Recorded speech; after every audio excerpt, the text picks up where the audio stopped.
بسم اللہ الرحمن الرحیم۔ السلام علیکم ناظرین، کیا آپ جانتے ہیں کہ ہندو مذہب اور اسلام میں بہت سے اقدار مشترکہ ہیں اور کچھ عقائد بھی ایسے ہیں جو ہندو مذہب کی کتابوں میں ملتے ہیں، جیسا کہ نبی رحمت حضرت محمد صلی اللہ علیہ وآلہ وسلم کا ذکر اور اس کے علاوہ خانہ کعبہ کا ذکر وغیرہ۔ آج کی ویڈیو میں ہم آپ کو ہندو مت اور اسلام کے مشترکہ اقدار اور عقائد کی تفصیل بتائیں گے اور آپ کو ان مذاہب کی تواریخ سے بھی آگاہ کریں گے۔ ہندو مذہب کے حوالے سے دلچسپ حقائق بھی ویڈیو میں شامل کیے جائیں گے۔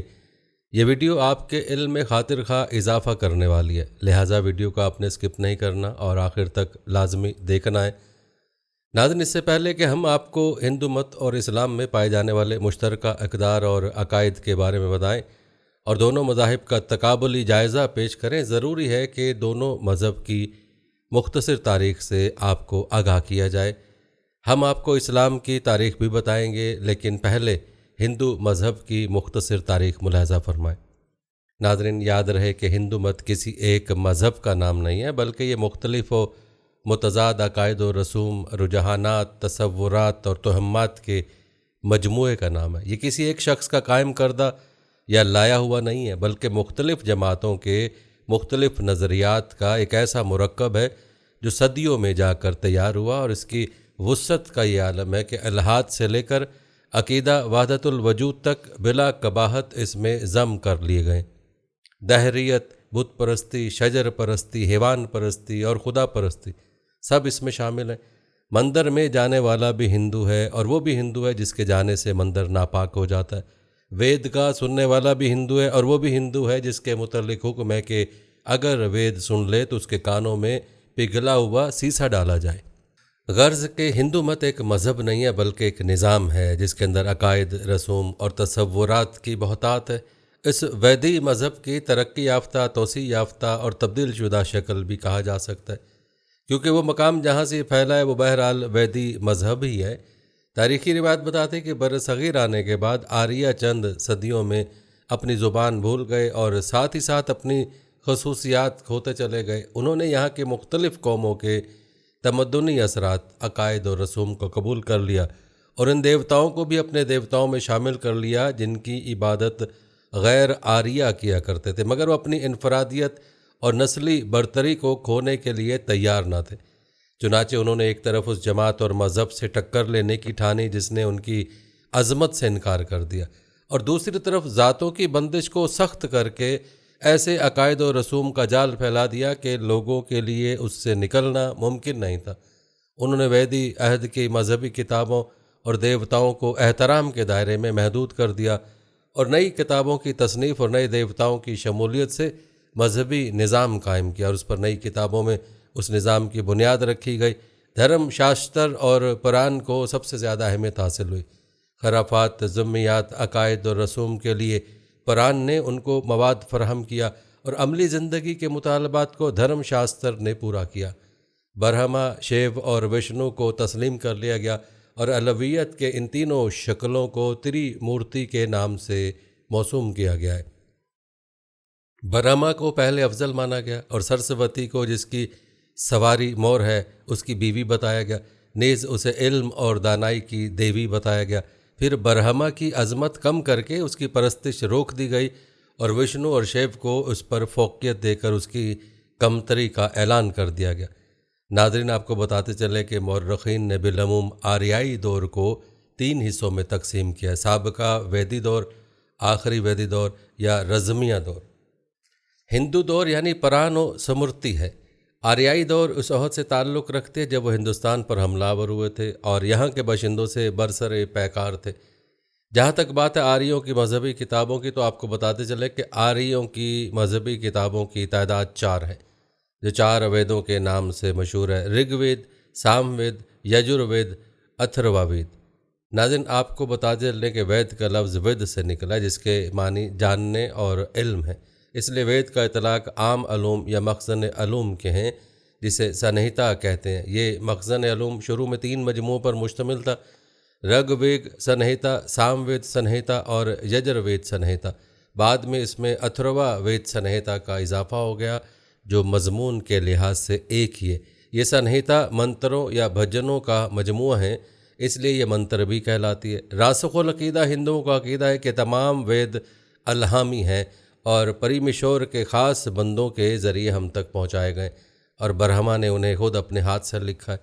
ناظرین، تاریخی روایت بتاتے ہیں کہ ویدوں کے مضامین سے صاف ظاہر ہے کہ کچھ منتروں کو چھوڑ کر بقیہ بر صغیر کی سرزمین پر لکھے گئے۔ جب آریہ یہاں آئے تھے تو انہیں کچھ مذہبی بھجن زبانی یاد تھے، انہیں زبانی منتقل کرتے گئے، اور جب وہ فن تحریر سے آگاہ ہوئے تو ان کی ابتدائی تحریریں یہی بھجن اور منتر ہوئے، جو اب رگ وید کا حصہ ہے، اور تکرار اور حذف و اضافے کے ساتھ دوسرے ویدوں میں شامل کیے گئے۔ ان کے بہت سے مضامین بہت بعد کے حالات پر مشتمل ہے۔ اس طرح ویدوں کا زمانہ 1000 قبل مسیح سے 600 قبل مسیح تک متعین ہوتا ہے، جو قرین قیاس ہے۔ ناظرین، آپ کو بتاتے چلے کہ ہندو مت کی تاریخ بہت قدیم ہے، اسے ویدک دور سے بھی قدیم خیال کیا جاتا ہے، کیونکہ ویدک دور اور ویدوں کے مرتب ہونے کا دور مختلف ہے۔ ہندو مت میں صدیوں تک زبانی روایت کا رواج رہا ہے، چنانچہ اس کی تاریخ اور مذہبی کتابیں سینہ بہ سینہ ہی منتقل ہوتی رہیں۔ بعد ازاں ان کا تصنیفی عہد بھی خاصا طویل رہا۔ ہندو مت کی سب سے معروف کتابیں وید ہیں، جن کا مختصر تذکرہ آپ ملاحظہ کر چکے ہیں۔ روایت کے مطابق رگ وید کا جغرافیائی دائرہ افق، جس میں ندیوں اور قبرستانوں کے نام دیے گئے، یہ ہندو کش اور ملتان کے علاقے سے گنگا کے بالائی خطے تک پھیلا ہوا تھا، جبکہ ہندو اور جین مت کی اصل ان آریاؤں کے تصورات میں ملتی ہے جو تقریباً 4500 قبل مسیح میں وسطی ایشیا سے ہمالیہ تک پھیلے ہوئے تھے۔ آریوں کی ایک شاخ نے پارسی مذہب کی بنا بھی ڈالی۔ دنیا کے دوسرے بڑے مذاہب اسی کے بعد وجود میں آئے، مثلاً یہودیت 2000 قبل مسیح میں، بدھ مت 500 قبل مسیح میں، مسیحیت 2000 برس پہلے، اور اسلام 1400 برس قبل مارز وجود میں آئے۔ اسی لیے ہندو مت کی تاریخ کو قدیم تاریخ بتایا جاتا ہے۔ ناظرین، ہندو مت کی تاریخ کی کتابوں میں رشیوں اور منیوں کی روایت سے پہلے منوؤں کی روایت کا ذکر ملتا ہے، جنہیں جین مت میں کلکر کہا گیا۔ ایسے تقریباً 14 منو تسلیم کیے گئے جنہوں نے معاشرے کو مہذب اور تکنیکی بنانے کی زبردست کوششیں کی۔ پہلے منو کا نام منو ہی تھا اور پہلی خاتون ستروپا تھی۔ مہابھارت میں 8 منوؤں کا ذکر کیا گیا۔ اس وقت دنیا میں 8ویں منو ویوسوت کی نسل ہیں۔ ناظرین، یہ تھا مختصر تذکرہ ہندو مت کی ابتدائی تاریخ کا۔ مختصر تذکرہ کرتے ہیں اسلام کی تاریخ کا، اور اس کے بعد دونوں مذاہب کا تقابلی جائزہ پیش کرتے ہیں۔ ناظرین، آپ کو بتاتے چلیں کہ ایک مذہب کے طور پر اسلام کی ابتدا 610 عیسوی میں ہوئی، جب پیغمبر اسلام صلی اللہ علیہ وسلم پر وحی نازل ہوئی۔ 632 عیسوی میں ان کی وفات تک یہی وحی آتی رہی۔ اس وحی کا مجموعہ قرآن ہے، جو اسلام کی بنیاد ہے، اور اس کی صداقت پر تمام مسلمانوں کا اتفاق ہے۔ ناظرین، ایک دلچسپ مشاہدہ یہ ہے کہ تہذیب کے آغاز سے ہی ان مذاہب کے زندہ رہنے کے امکانات بہت زیادہ تھے، جن کی بنیادوں میں کتاب موجود تھی۔ یونانی، مصری اور آشوری مذاہب مٹ گئے اور پھر غائب ہو گئے، لیکن یہودیت، ہندو مت، عیسائیت اور اسلام زندہ رہے اور پھلے پھولے۔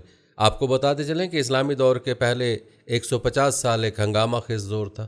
عمر بن خطاب رضی اللہ تعالیٰ عنہ کے دور خلافت میں قادسیہ اور یرموک کی مشہور جنگوں میں اس وقت کی 2 سپر پاورز فارس اور بازنطین کو شکست دے کر مسلمانوں نے ایک عظیم سلطنت قائم کی۔ اس طرح مسلمان پہلی دفعہ عالمی منظرنامے پر نمودار ہوئے۔ 7ویں صدی کے آخر تک، یعنی پیغمبر اسلام کی وفات کے بمشکل 70 سال بعد تک، مسلم سلطنت راجستھان کے صحرا سے لے کر بحر اوقیانوس کے ساحلوں تک پھیل چکی تھی۔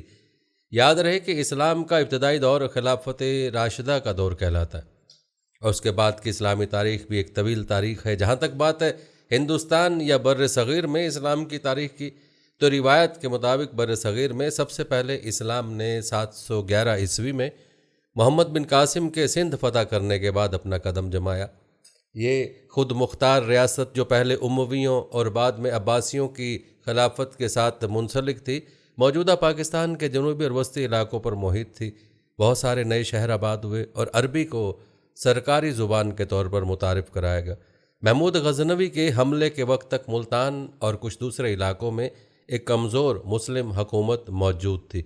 غزنوی اور ان کے جانشین اور غوری، جو کہ وسطی ایشیا کے باشندے تھے، نے ہندوستان سے باہر اپنے دارالحکومتوں سے ان علاقوں پر حکمرانی کی، جو زیادہ تر موجودہ پاکستان پر مشتمل ہے۔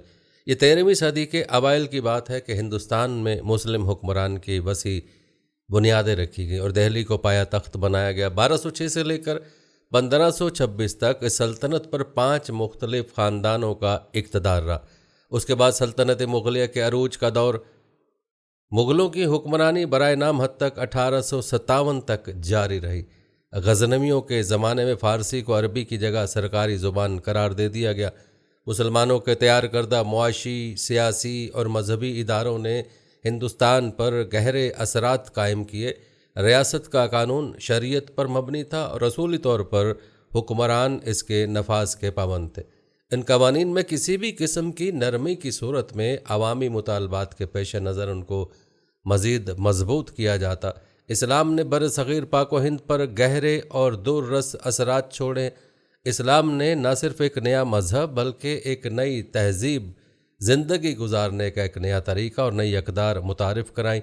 بر صغیر میں مسلم حکمرانوں نے فن اور ادب، ثقافت اور تطہیر اور معاشرتی اور فلاحی اداروں کی اسلامی روایات کو قائم رکھا۔ ایک نئی زبان اردو جو بنیادی طور پر عربی اور فارسی الفاظ پر مشتمل ہے اور اس میں دیسی الفاظ اور محاورے بھی موجود ہیں، مسلمانوں کے ذریعے بولی اور لکھی جانے لگی اور باقی ہندوستان میں بھی مقبول ہوئی۔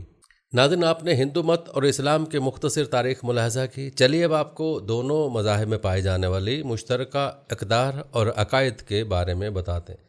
یہ ایک ناقابل انکار حقیقت ہے کہ سرزمین ہند نے سینکڑوں رشیوں، منیوں، مبلغین، واعظین اور مذہبی شخصیات کو جنم دیا، اور انہوں نے اپنی تعلیمات کے ذریعے ہندوستان کی روحانیت اور ہندوستان کی مذہبی حیثیت کو پورے عالم میں متعارف کرایا۔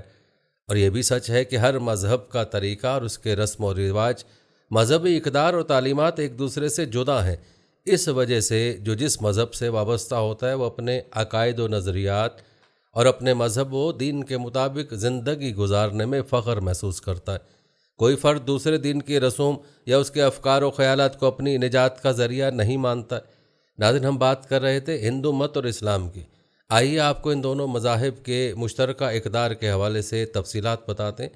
تفصیلات میں جانے سے پہلے دونوں مذاہب کا مختصر تعارف پیش کرتے ہیں تاکہ ان مشترکہ اقدار کو سمجھنے میں آسانی ہو۔ یاد رہے کہ اسلام عربی زبان کا لفظ ہے، سلم اور سلم دونوں سے ماخوذ ہے۔ اس کے معنی بالترتیب امن اور خود کو اللہ کے سامنے سپرد کر دینا ہے۔ یہاں یہ بھی بتانا ضروری ہے کہ اسلام کوئی نیا مذہب و دھرم نہیں ہے، بلکہ یہ تصور غلط ہے، کیونکہ اس مذہب کے آخری پیغمبر محمد صلی اللہ علیہ وآلہ وسلم ہیں۔ شرعی طور پر اسلام میں داخل ہونے کے لیے ضروری ہے کہ اسلام کے احکام پر ایمان لائے، جن میں توحید، رسالت، کتب، ملائکہ، آخرت، قضاء و قدر شامل ہے۔ جیسا کہ قرآن میں اللہ تعالیٰ کا ارشاد ہے، نیکی یہ نہیں ہے کہ تم اپنے چہروں کو مشرق یا مغرب کی جانب پھیرو، بلکہ نیکی اللہ پر ایمان لانا، قیامت کے دن پر ایمان لانا، فرشتوں، کتب اور انبیاء پر ایمان لانا ہے۔ اس کے علاوہ حدیث میں وارد ہے، ایک شخص محمد صلی اللہ علیہ وسلم کے پاس آیا اور کہا، اے اللہ کے رسول صلی اللہ علیہ وسلم، ایمان کیا ہے؟ رسول اللہ صلی اللہ علیہ وسلم نے جواب دیا کہ تم ایمان لاؤ اللہ پر، اس کے فرشتوں پر، اس کی کتابوں پر، اس کے رسولوں پر، اور یہ کہ تم ایمان لاؤ روز حشر پر، یعنی آخرت پر، اور تم ایمان لاؤ اچھی اور بری تقدیر پر۔ ناظرین، یہ تھا اسلام کا مختصر تعارف۔ اب ہندوازم کا مختصر تعارف ملاحظہ کریں، اس کی تفصیل تقابل بعد میں پیش کریں گے۔ محققین بتاتے ہیں کہ ہندوازم کی جامع تعریف پیش کرنے میں خود ہندو علماء میں اختلاف ہے۔ کوئی کہتا ہے کہ ہندو مذہب وہی ہے جو ایک ہندو کرتا ہے، کسی کا کہنا یہ ہے کہ ان رسوم، عبادات، عقائد، روایات اور سمنیات کا مجموعہ ہے جن کو برہمنوں کی تعلیمات نے پھیلایا۔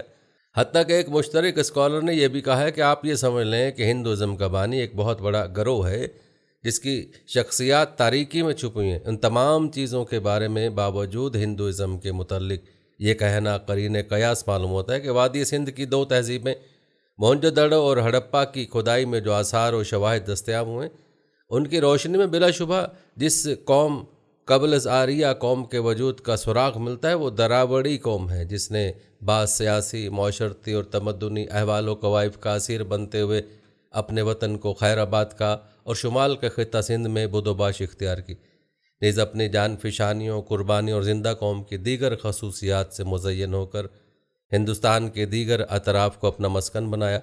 ہندوازم کے عقائد کے تعلق سے خود ہندو علماء نے کوئی یقینی بات نہیں کی ہے۔ چنانچہ ہندوستان کے پہلے وزیر اعظم پنڈت جواہر لال نہرو کے مطابق یہ کہا جا سکتا ہے کہ ہندوازم ایک مجہول جولان گاہ ہے، مگر ایک تہذیب اور رسم و رواج کا علمبردار ہے، اور ہندو دھرم ایک قدیم ترین دھرم ہے۔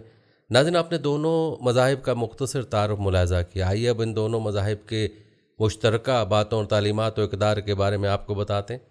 یاد رہے کہ یہ دونوں مذاہب بہت حد تک اختلاف پر مبنی ہیں، مگر بعض مقامات پر یکسانیت و مماثلت بھی رکھتے ہیں۔ سب سے پہلے بات کرتے ہیں مذہبی اقدار میں مماثلت کی، جن میں سب سے پہلے بات آتی ہے عقائد کی۔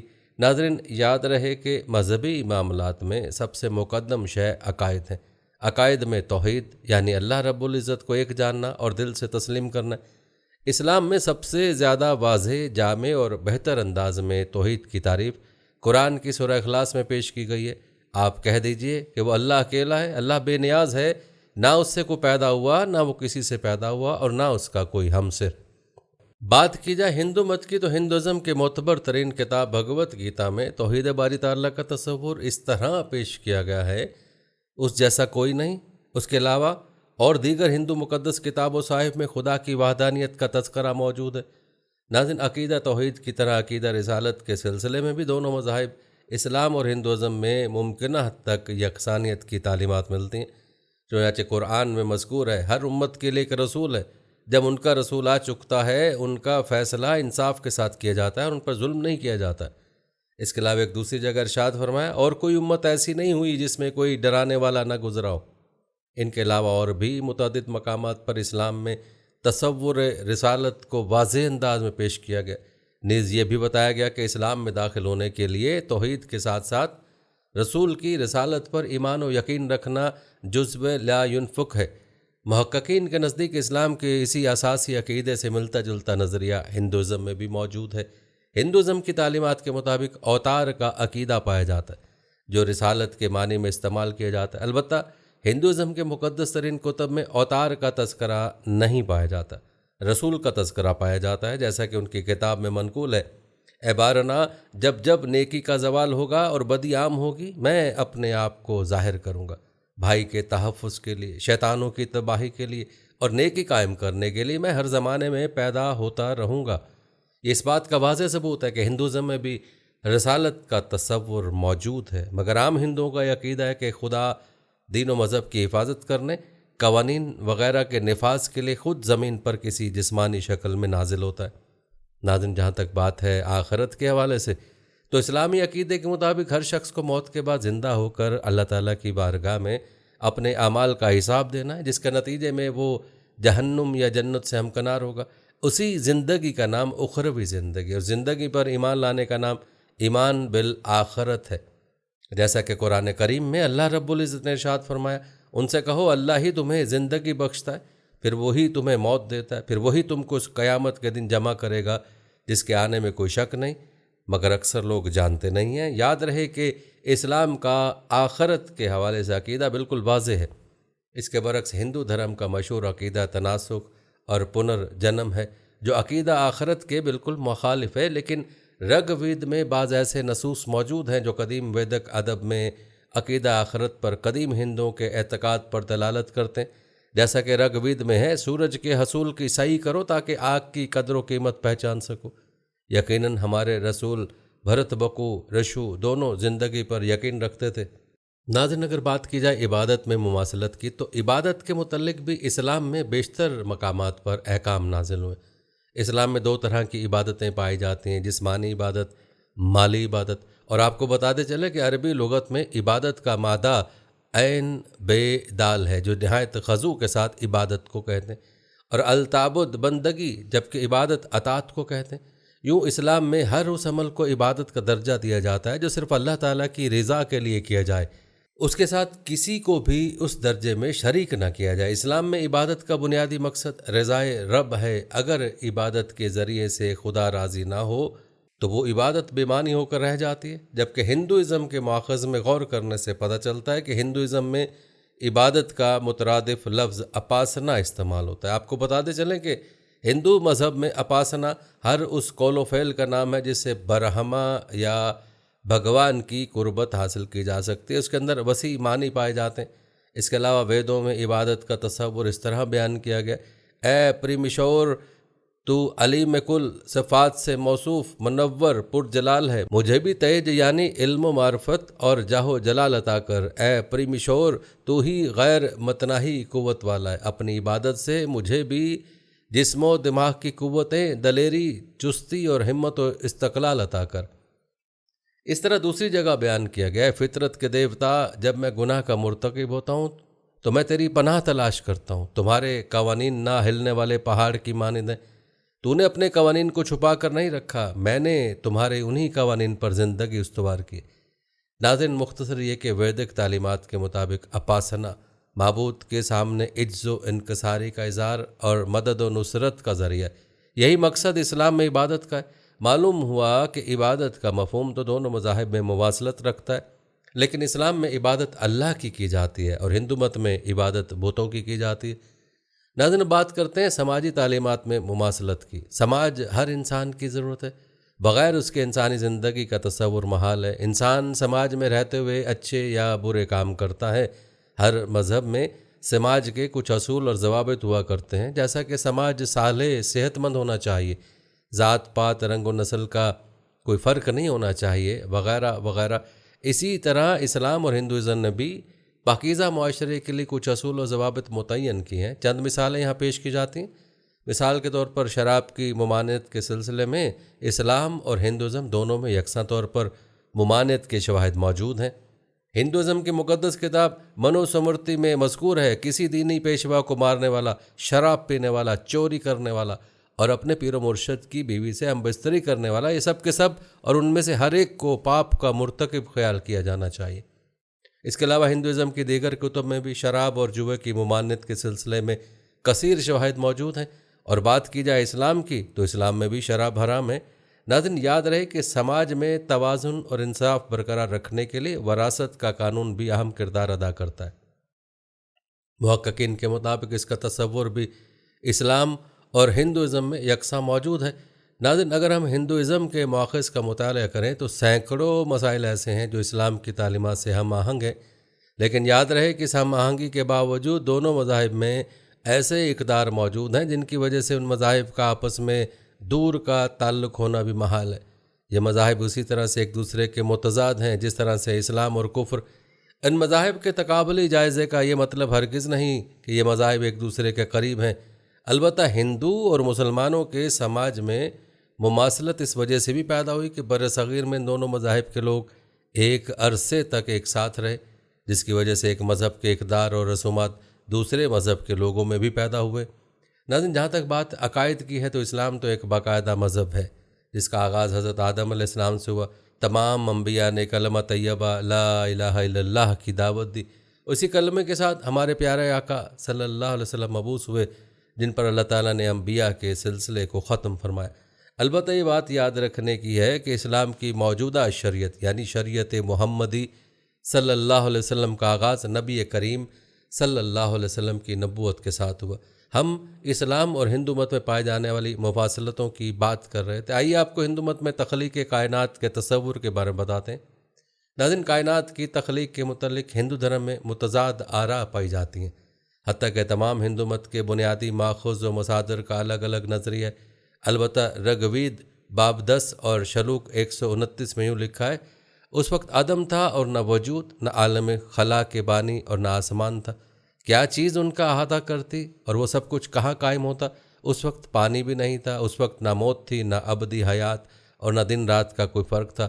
بے حرکت نفس اپنی قدرت کے ساتھ وہی ایک تھا، اس کے سوا کچھ اور نہیں تھا، تاریکی تاریکی چھائی ہوئی تھی، سب کل کائنات بے نام و نشان اور غیر موجود صورت میں تھی۔ اس اولین تخم روح میں خواہش پیدا ہوئی جسے عقل مندوں نے اپنی دانائی سے معلوم کر لیا کہ وہ عدم اور وجود کا باہم اتصال ہے۔ ان کے دانش اور اس کے اوپر قدرت تھی۔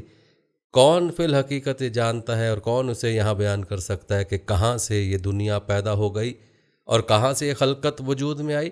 دیوتا تو اس دنیا کی پیدائش کے بعد کے ہیں، تو پھر کون جانتا ہے کہ کب وہ پہل وجود میں آئی؟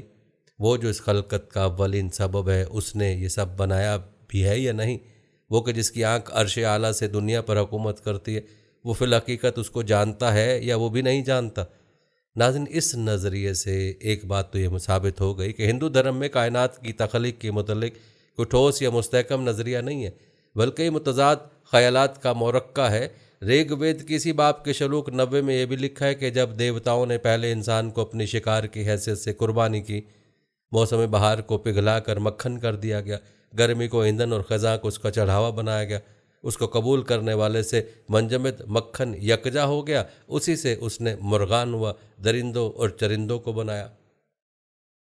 ناظرین، کائنات کی تخلیق کے علاوہ ہندو مت میں انسانی تخلیق کے متعلق بھی چند چیزیں ملتی ہیں، یہ بھی ملاحظہ فرمائیں۔ ہندو کتب کے مطابق ابتدا میں ایک ہی روح تھی۔ یہ روح جب اپنے ارد گرد دیکھتی تو اسے اپنے سوا کچھ نظر نہ آتا، بس روح پکارتی یہاں میں ہوں، تب اسی لمحے سے میں کا تصور قائم اور میں نے وجود پایا۔ وہ تنہا تھی، اسی لیے اب بھی تنہائی میں انسان خوف محسوس کرتا ہے۔ تب اس نے سوچا کہ میں تنہا کیوں خوف زدہ ہوں، کیونکہ میرے سوا کچھ نہیں، اس طرح خوف دور بھاگ جائے گا۔ وہ خوش نہیں تھا، اس لیے آج بھی کوئی انسان اکیلا ہوتا ہے تو وہ خوش نہیں ہوتا۔ وہ روح اول ایک ساتھی کی خواہش مند تھی، اس لیے ایک مرد اور ایک عورت کو مربوط صورت میں بنایا، پھر اسے دو حصوں میں علیحدہ کیا، مرد شوہر بن گیا، عورت بیوی۔ یعنی ابتدا میں مرد اور عورت ایک ہی جسم میں تھے، پھر میاں بیوی نے جفتی کی اور ان سے مخلوق پیدا ہوئی۔ تب اس عورت نے سوچا کہ میں اور میرا خاوند ایک ہی روح سے پیدا ہوئے، اس لیے ہمیں آپس میں جفتی کرنا غلط ہے، اس لیے اس نے خود کو چھپا لیا اور گائے بن گئی۔ اس کا خاوند منو یعنی بیل بن گیا اور انہوں نے پھر صحبت کی، اس سے حیوان پیدا ہوئے، پھر وہ گھوڑی بن گئی اور وہ گھوڑا بن گیا اور ان کے اختلاط سے گھوڑے پیدا ہوئے۔ اسی طرح تمام زندہ مخلوق پیدا ہوئے، یہاں تک کہ کیڑے مکوڑے ایسا ہی پیدا ہوئے۔ ناظرین، ہندو مذہب میں یہ کہانی ہے کائنات کے نشو و نما کی۔ ان سب باتوں پر یقین کرنا بڑا مشکل ہے، لیکن ہندوازم کی اپنی روایت ہیں، اس کے اپنے نظریات ہیں، وہ ایک تہذیب ہے، اس لیے ہم اس نظریے پر تو چوٹ نہیں کرتے، لیکن آپ کو یہ ضرور بتانا چاہیں گے کہ اس بابت اسلام کا کیا نظریہ ہے تاکہ دونوں مذاہب کے تقابل میں آسانی ہو۔ ناظرین، ذرا اسلام میں تخلیق کائنات کا تصور بھی ملاحظہ کریں۔ ناظرین، اسلام کا نظریہ بیان کرنے سے قبل یہاں یہ وضاحت ضروری ہے کہ اسلام میں ہندو دھرم کی طرح کائنات کی تخلیق کے متعلق مبہم یا غیر واضح نظریہ نہیں پایا جاتا، بلکہ قرآن و احادیث میں اس کے واضح دلائل موجود ہیں۔ چنانچہ سورہ ہود آیت نمبر 7 میں اللہ رب العزت کا ارشاد ہے، وہ اللہ ہی ہے جس نے آسمان و زمین کو 6 دنوں میں پیدا کیا اور اس کا عرش پانی پر تھا۔ دوسری جگہ ارشاد فرمایا، کیا کافروں نے نہیں دیکھا کہ آسمان اور زمین باہم ملے ہوئے تھے تو ہم نے انہیں جدا جدا کر دیا اور تمام جاندار چیزیں ہم نے پانی سے بنائیں، پھر کیا یقین نہیں کرتے؟ ایک اور جگہ ارشاد ہے، پھر وہ آسمان کی طرف متوجہ ہوا اور وہ ایک دھواں سا تھا تو اس نے زمین و آسمان سے کہا تم اطاعت کرو۔ ناظرین، تخلیق کائنات کے ساتھ ساتھ تخلیق انسان کے متعلق بھی اسلام کا نقطہ نظر بالکل واضح اور شفاف ہے، کیونکہ انسان کی ابتدا آدم اور ان کی بیوی حوا سے ہوئی۔ قرآن میں اس مسئلے کی وضاحت اس طرح کی گئی، اے لوگو اپنے پروردگار سے ڈرو جس نے تمہیں پیدا کیا ایک جان سے، اس سے اس کا جوڑا بنایا، پھر ان دونوں سے کثرت سے مرد و عورت پھیلا دیے۔ ناظرین، آپ خود ہی دونوں ادیان پر نظر ڈالیے تو اندازہ ہوگا کہ ہندو مت میں تخلیق کائنات اور اس کے فروغ کا نظریہ نہ صرف غیر واضح ہے بلکہ اس پر یقین کرنا بھی دشوار کنمر ہے۔ اس کے برعکس اسلام نے تخلیق کائنات کے مسئلے کو انتہائی شفافیت اور وضاحت کے ساتھ بیان کیا، جس میں کسی طرح کا جھول نہیں ہے، اور یہ ایسا واضح نظریہ ہے جو ہر کس و ناقص کی سمجھ میں بخوبی آ سکتا ہے۔ ناظرین، بعض لوگ یہ سوال کرتے ہیں کہ کیا ہندو دھرم میں اسلام کا ذکر ہے؟ تو اس سلسلے میں چند چیزیں پیش خدمت ہیں، ذرا توجہ فرمائیے گا۔ ہندو منابعات میں بیت اللہ کا ذکر ملتا ہے، چنانچہ اتھر وید میں مذکور ہے برہما یعنی خالق اس گھر میں رہتا ہے جو جنت کی روشنیوں سے روشن اور مقدس ارواح یعنی فرشتوں سے ڈھکا ہوا ہے۔ یہ وہ جگہ ہے جہاں لوگوں کو روحانی سکون ملتا ہے۔ اسی طرح اتھر وید کے دوسرے اشلوک میں خواہ وہ اونچائی پہ بنا ہو، اس کی دیواریں سیدھی ہوں یا نہیں، لیکن خدا اس کے ہر زاویے میں دیکھتا ہے۔ یہ بات خدا کے گھر کو جاننے والے جانتے ہیں کیونکہ وہاں خدا کو یاد کیا جاتا ہے۔ ناظرین، محققین نے ایک نقطہ یہ اٹھایا کہ یہودیوں، عیسائیوں اور صائبین کا تذکرہ قرآن میں موجود ہے لیکن ہندوؤں کا تذکرہ ان کے نام سے نہیں ہے۔ اس ضمن میں بعض محققین کا کہنا یہ ہے کہ اللہ رب العزت نے ہر قوم میں نبی بھیجے، لہٰذا ہو سکتا ہے کہ قوم ہنود میں بھی کوئی نبی آیا ہو۔ محققین نے اپنے دعوے کے استدلال میں قرآن کریم کی آیات پیش کی ہیں۔ یقیناً ہم مبعوث کر چکے ہر امت میں رسول کو لوگوں صرف اللہ کی عبادت کرو، اس کے سوا تمام معبودوں سے بچو۔ اسی طرح اللہ تعالیٰ دوسری جگہ ارشاد فرماتا ہے، یقیناً ہم تم سے پہلے بھی رسول بھیج چکے ہیں، ان رسولوں میں بعض کا حال ہم نے تم سے بیان کیا ہے اور بعض کا حال ہم نے تم سے بیان ہی نہیں کیا۔ ہو سکتا ہے کہ قوم ہنود میں کسی نبی کو مبعوث کیا گیا ہو لیکن اس کا تذکرہ نہ کیا ہو۔ اس کے علاوہ مصنف نے ابو الحسن مسعودی کے حوالے سے لکھا ہے کہ صائبین سے مراد ہنود ہی ہوں، کیونکہ ان کی تحقیق کے مطابق یہ وہ مذہب تھا جو زرتشت کے ظہور سے پہلے ایران میں رائج تھا۔ اس کے علاوہ انہوں نے یہ تحقیق بھی پیش کی، یہ وہ مذہب ہے جسے بوذاسب نے تہورس کے زمانے میں پیش کیا تھا۔ بوذاسب اور زرتشت کا زمانہ بہت ہی قریب 6 صدی قبل مسیح ہے۔ بوذاسب کا مذہبی کیا تھا، اس بارے میں اہل علم جانتے ہیں کہ ویدک دھرم تھا۔ ناظرین، اس گفتگو کی بنیاد پر یہ کہا جا سکتا ہے کہ ہندو مذہب کا تذکرہ اگرچہ صراحتاً نہیں آیا ہے، لیکن محققین کی ایک جماعت کے مطابق صابی ہی اہل ہنود ہیں۔ ناظرین، ہم نے دونوں مذاہب کے مختلف پہلو اور حوالے بیان کیے ہیں۔ اب کون سے مذہب کی تعلیمات، اقدار اور اصول و قوانین حق اور سچائی پر مبنی ہے، اس بات کا بلا تعصب فیصلہ ہم اپنے ناظرین پر چھوڑتے ہیں۔ آپ نے کمنٹ میں ہمیں لازمی بتانا ہے کہ اس تقابلی جائزے کے بعد آپ کس مذہب کی تعلیمات کو حق بتاتے ہیں۔ اتنا ہم آپ کو ضرور بتائیں گے کہ جو نکات و شواہد بیان کیے گئے ہیں ان میں اسلامی تعلیمات بالکل واضح ہیں اور جدید نظریات سے بھی ہم آہنگ ہے۔ البتہ جو شواہد ہندو مت کے ہیں وہ انتہائی مبہم اور جدید افکار سے بھی متغیر نظر آتے ہیں۔ ناظرین، آخر میں آپ کو ہندوازم یعنی ہندو مت کے بارے میں چند مزید دلچسپ حقائق بتاتے ہیں، لہذا ویڈیو کو اسکپ مت کیجیے گا۔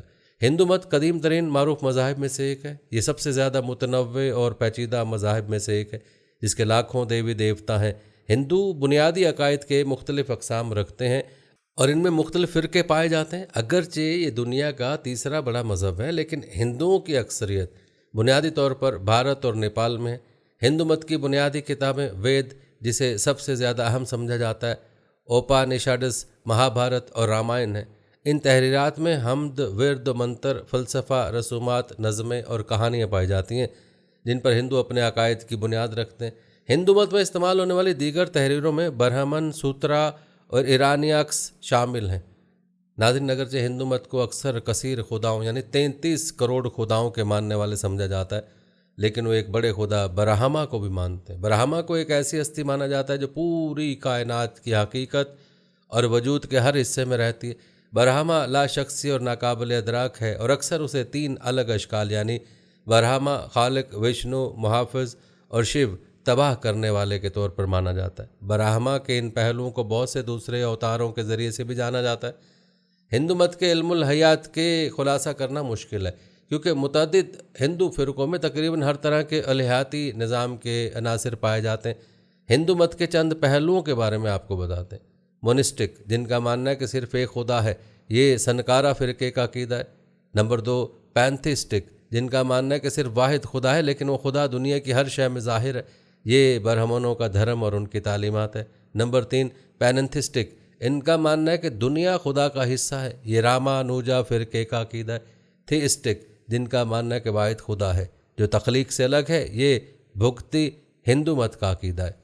ناظرین، دوسرے فرقوں کا مشاہدہ کرنے سے پتہ چلتا ہے کہ ہندو مت دہری ہے، ذات خدا کا انکار کرنے والے، الحاد پرست، اخلاقیات پر زور دینے والے اور فطرت کے قوانین میں خدا کی مداخلت کا انکار کرنے والے، اور یہاں تک کہ عدمیت، فنائیت کے قائل بھی ہو سکتے ہیں۔ ہو سکتا ہے کہ ہندو لفظ یا لقب میں اتنی اقسام کی موجودگی سے کوئی شخص حیران ہو اور سوچ میں پڑ جائے کہ کون سی باتیں اسے پہلے درجے کا ہندو بنا سکتی ہیں۔ اس مذہب کے حوالے سے حقیقی مسئلہ یہ ہے کہ آیا کوئی شخص عقائد کے نظام یعنی ویدوں کو مقدس کتاب کے طور پر تسلیم کرتا ہے یا نہیں؟ اگر کرتا ہے تو وہ ہندو ہے، اگر نہیں کرتا تو وہ ہندو نہیں ہے۔ وید ہندو مت کے علم الحیات کی کتابوں میں زیادہ اہمیت کی حامل مانی جاتی ہے۔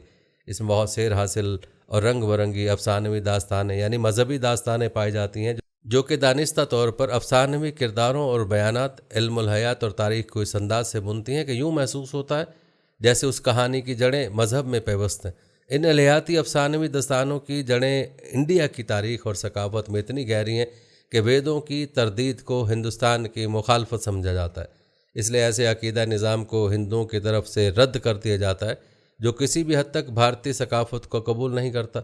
اگر کوئی نظام بھارتی ثقافت اور اس کی الہی افسانوی داستانوی تاریخ کو قبول کرتا ہے تو اسے ہندو کے طور پر گلے لگایا جاتا ہے۔ اس سے کچھ فرق نہیں پڑتا کہ اپنے عقائد کے لحاظ سے خدا کے وجود پر ایمان رکھتا ہے، عدمیت کے تصور کا پیروکار ہے یا پھر دہریت کا قائل ہے۔ ناظرین، آپ کو بتاتے چلیں کہ ہندو مت انسانیت کو الہی مخلوق کے طور پر دیکھتے ہیں، کیونکہ برہما سب کچھ ہے۔ ہندو دعویٰ کرتے ہیں کہ ہر کوئی الہی ہے، آتما خود برہما کے ساتھ ایک ہے۔ برہما سے باہر تمام حقیقت کو صرف فریب کے طور پر دیکھا جاتا ہے۔ ایک ہندو کا روحانی مقصد برہما کے ساتھ ایک ہونا، اسی طرح اپنی فریب آمیز صورت میں وجود سے دستبردار ہونا فرد کی خودی ہے۔ اس آزادی کو موکشا کے طور پر پیش کیا جاتا ہے۔ جب تک موکشا حاصل نہیں ہوتا، ہندو ایمان رکھتا ہے کہ وہ بار بار پیدا ہوگا تاکہ وہ سچائی کی پہچان حاصل کرنے کے لیے کام کر سکے۔ سچائی یہ ہے کہ واحد برہما وجود رکھتا ہے اور کوئی نہیں۔ ایک شخص کیسے دوبارہ پیدا ہو سکتا ہے؟ اس کا تعین کرما سے ہوتا ہے، جو کہ سبب اور تاثیر کا اصول ہے، جسے فطرت کے توازن سے کنٹرول کیا جاتا ہے۔ جو کچھ کسی شخص نے ماضی میں کیا، اس کا اثر مستقبل میں وقوع پذیر ہونے والی چیزوں پر ہوگا۔ اس میں ماضی اور مستقبل کی زندگیاں بھی شامل ہیں۔ ناظرین، ایک مختصر خاکہ خلاصہ پیش کیا گیا تاکہ آپ کو اندازہ ہو سکے کہ ہندو مت میں کس قدر پیچیدگیاں موجود ہیں۔ یہ کوئی باقاعدہ مذہب نہیں ہے، بلکہ ایک طرح کی عجیب کھچڑی ہے جس کو سمجھنا انتہائی مشکل ہے۔ آپ کی اس حوالے سے کیا رائے ہے، کمنٹ میں ضرور بتائیے گا۔ ناظرین، یہ تھی ہماری آج کی ویڈیو۔ کمنٹ سیکشن میں اپنی رائے کا اظہار ضرور کریں اور بتائیں کہ آپ اگلی ویڈیو کون سے اسلامک ٹاپک پر دیکھنا چاہتے ہیں۔ آپ کی قیمتی رائے ہمارے لیے بہت اہمیت رکھتی ہے، اور جانے سے پہلے ویڈیو کو شیئر ضرور کیجیے گا۔ ہم امید کرتے ہیں کہ آپ کو ہماری آج کی یہ ویڈیو ضرور پسند آئی ہوگی۔ اگر آپ کو ہماری آج کی ویڈیو پسند آئی تو اس کو لائک کریں۔ آخر میں ان لوگوں سے ایک بار پھر درخواست ہے کہ ہمارے چینل کو ضرور سبسکرائب کر لیں جنہوں نے ابھی تک ہمارا چینل سبسکرائب نہیں کیا ہوا۔ سبسکرائب کے ساتھ لگے گھنٹی کے بٹن کو بھی ضرور کلک کریں تاکہ آپ کو ہمارے آنے والی مزید ویڈیوز کا نوٹیفیکیشن بر وقت ملتا رہے۔ اللہ تعالیٰ آپ کو اپنی